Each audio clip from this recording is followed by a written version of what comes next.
नमस्कार, आप देख रहे हैं punjabkesi.com। मैं हूं आपके साथ दीपक कुमार।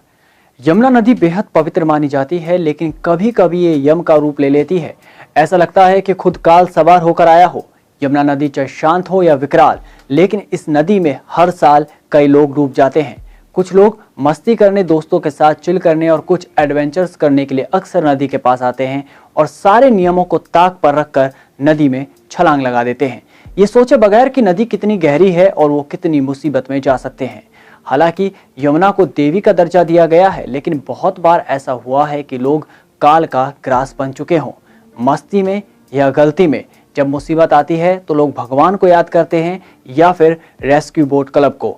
और सच्चाई ये है कि ऐसे वक्त में भगवान तो नहीं आते, लेकिन रेस्क्यू बोट क्लब की टीम जरूर पहुंचती है लोगों की जान बचाने के लिए। सीमित संसाधनों के साथ अपनी जान को हथेली में लेकर वो यमुना में कूद पड़ते हैं और कोशिश करते हैं कि किसी के घर का दिया ना बुझे। अपनी स्क्रीन पर देखिए, जो चेहरे आपको नजर आ रहे हैं वो है असली हीरोज, जो 24 घंटे स्टैंड बाय मोड पर होते हैं और एक कॉल आने पर तुरंत तैयार हो जाते हैं समय को मात देने के लिए।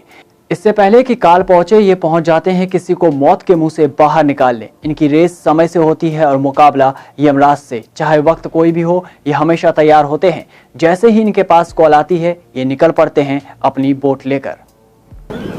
इस वक्त हम यमुना के किनारे हैं और ये कोरोना की जो महामारी चल रही है उससे बचने के लिए हम लोगों ने तमाम जतन कर रखे हैं। हाथों में ग्लव्स है, फेस शील्ड भी पहन रखी है। लेकिन यमुना किनारे एक बोट क्लब की एक ऐसी टीम है, पूरे योद्धा हैं जो तमाम रोज़ डेली यमुना में उतरते हैं। कभी उनको कॉल आती है कि कोई कूद गया है, कभी किसी बॉडी की, तो तमाम उनके पास हथियार ना होते हुए भी वो रोज़ योद्धा रोज़ यमुना में उतरते हैं। कभी लोगों को बचा कर लाते हैं तो कभी डेड बॉडी भी लाते हैं। तो अभी उनको एक कॉल मिली है कि कहीं कोई बॉडी दिखाई पड़ी है, तो हम अब उनके साथ चल रहे हैं। वो उस बॉडी की सर्च करेंगे और हम देखेंगे इन बहादुर योद्धाओं का काम। तो हमारी टीम भी चल पड़ी इस सफर पर। यह सफर कम, इन हीरोज की दैनिक ड्यूटी ज्यादा है। सबसे पहले बोट तैयार की गई। आप देख सकते हैं कि किस प्रकार बोट में मोटर लगाया जा रहा है ताकि तेजी से नदी में सफर किया जा सके। मोटर लगाने के बाद बोट तैयार है नदी में रफ्तार पकड़ने के लिए और जलधारा को तेजी से काटते हुए बोट आगे बढ़ चली। हालांकि लॉकडाउन का चौथा फेज जारी है, फिर भी कुछ लोग नदी के किनारे दिखाई पड़े, जिसके बाद रेस्क्यू टीम ने उन्हें समझाया। चलो यहाँ से डूब जाने का खतरा, इसमें बहुत ज्यादा गहरा पानी है। चलो निकल जाओ।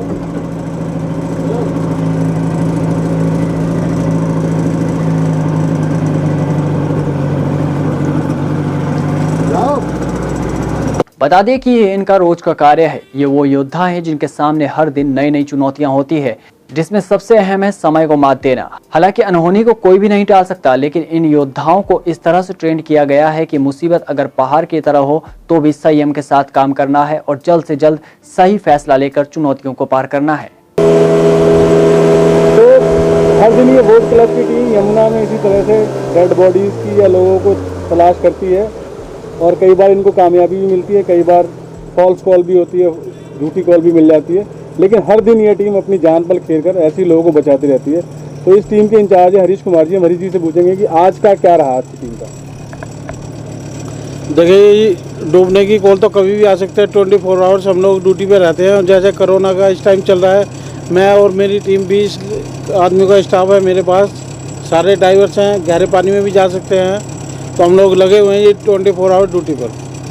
अभी हमने हरीश जी देखा कि यहाँ किनारों पे बच्चे बहुत नहाते हैं और हमने कई बार देखा है कि बच्चों के डूबने की कॉल्स भी आती है। आप लोगों ने कई बच्चों को बचाया भी है, कई बच्चे मारे भी गए।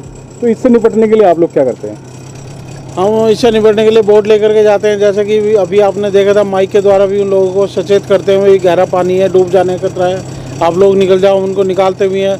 बट जहाँ पे हम नहीं होते तो कुछ लोग सुसाइड भी करते हैं। अभी 3 दिन पहले DND से एक आदमी ने सुसाइड किया था, जिसकी डेड बॉडी हमने परसों रिकवरी करके पुलिस को हैंड ओवर की थी। तो देखा आपने किस तरह ये योद्धा जो है हर दिन गहरे पानी में उतरते हैं, यमुना में उतरते हैं। जहाँ लोग अपने घरों में छुप कर बैठे हैं लॉकडाउन में, वहाँ ये योद्धा अपनी जान की बाजी से खेल के लोगों को बचा रहे हैं, दिल्ली वालों को बचा रहे हैं। अभी तक आपने इनके काम को समझा और बारीकी से देखा। अब आपको दिखाते हैं रेस्क्यू की सीधी तस्वीरें। एक कॉल आई और तुरंत टीम मौके पर पहुंची और रेस्क्यू ऑपरेशन शुरू किया गया। लेकिन इस बार शायद काल को कुछ और ही मंजूर था। रेस्क्यू टीम ने अपनी पूरी कोशिश की, लेकिन इस बार वो नाकामयाब रहे। ये भी इनके जीवन का ही एक हिस्सा है कि पूरी कोशिश करने के बाद भी समय के आगे झुकना पड़ता है। पूरा दिन इनके साथ घूमने और इनके कार्य को बारीकी से समझने के बाद हमने बात की हरीश कुमार से, जिन्होंने बताया कि उनके काम में किस तरह की परेशानियां आती हैं और किस तरह की मुसीबतों का सामना करना पड़ता है और किस तरह से अपने आप को हमेशा मेंटली प्रिपेयर करना होता है। हरीश जी, जो आजकल यमुना का पानी भी साफ हो गया, यमुना का बहाव भी दूर है, तो ऐसे में क्या रूटीन रहता है, कितनी कॉल्स आती हैं, क्या पूरी दिनचर्या रहती है आप लोगों की? सर कॉल की कोई लिमिट नहीं है, कभी 3 भी आ जाते हैं, कभी 2 भी, कभी 1 भी। हाँ, पर डे भी आ जाती है या 1-2 दिन छोड़ के भी आ जाती है। अब जैसे कोरोना वाला चल रहा है अभी 1.5-2 महीने से, हम लोग और मेरी पूरी टीम हम लोग इस टाइम भी मतलब काम पे लगे हुए हैं। जैसी कॉल आती है हम लोग तुरंत कार्रवाई करते हैं। ज़्यादातर किस तरह की कॉल आती है? ज़्यादातर सुसाइड कॉल भी होती है या कोई नहाने के लिए गया तब डूब जाते हैं। अभी 2 दिन पहले DND पे नोएडा के रहने वाले थे कोई, वो सुसाइड किए थे अभी 2 दिन पहले, तो उनकी डेड बॉडी हमने परसों ही निकाली है। लेकिन आप एक नहीं, जैसे सारी दुनिया आजकल कर रही है, लोग डेड बॉडी से भी डर रहे हैं और आप लोग डेड बॉडी ढूंढते हैं और फिर उसको लाते हैं, तो आप लोगों को डर नहीं लगता? नहीं, डर तो लगता है, बट क्या करें सर, नौकरी है, करनी पड़ेगी। सारा स्टाफ हमारा इसी काम के लिए है, बट इस टाइम हम लोग अपनी जान भी हथेली पे लेके और मेरा स्टाफ भी सब अपने इसी में ही लगे हुए हैं कि भाई दिन रात हमें काम करना है, लोगों को बचाना है, और बचाते भी हम। ऐसी बात नहीं है, कोई अगर हमारे सामने डूब रहा है या मतलब कहीं से कॉल आई, हम बचाने की पूरी कोशिश करते हैं कि भाई हमें किसी भी तरह से उस बंदे को बचाना है। साल भर का अगर वैसे देखें तो क्या कितने लोग बचा पाते हैं और कितनी बॉडियाँ निकालते हैं? साल में करीब 150 से 200 आदमी हम बचा लेते हैं और 200-250 करीब डेथ भी हो जाती हैं।